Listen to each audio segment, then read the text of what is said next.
मामू गो हल्का नहीं से पिया कवि जगन्नाथ दास भागवत ग्रंथर पदके प्रमाण करिछ भक्ति रे प्रीति नहीं जाय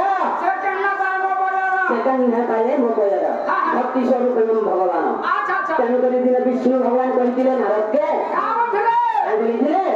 ओम नाम तिष्ठामि वैकुंठे तदिनं मृगजेन च मद भक्त तत्र भवन्ति तत् प्रतिष्ठामि नरदा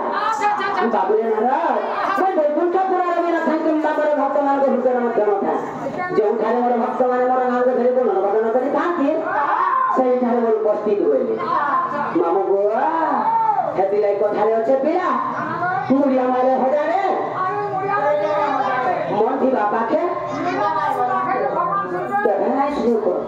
तेणु करी मामू आमर भक्ति होचे नप्रता भक्तिटा होचे नप्रता से नप्रता भक्ति रो केन भक्ति रे राखले सुनले बोली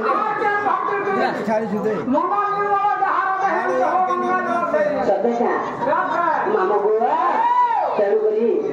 पुराण रे प्रमाण छे श्री विष्णु चरण परीक्षित भगवान जातक कीर्तनम प्रहलाद चरण पद्म भजन लक्ष्मी ऋतुस्तव अकुल प्रतीक पुत्र व्याकर के सखा करे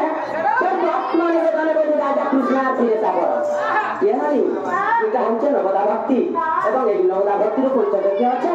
ऋषि यज्ञ देवयज्ञ भूतयज्ञ सतर्पण हां देवबली भूतयज्ञ तिथि भजन मामू दुआ चाम कंदा बता जानी छ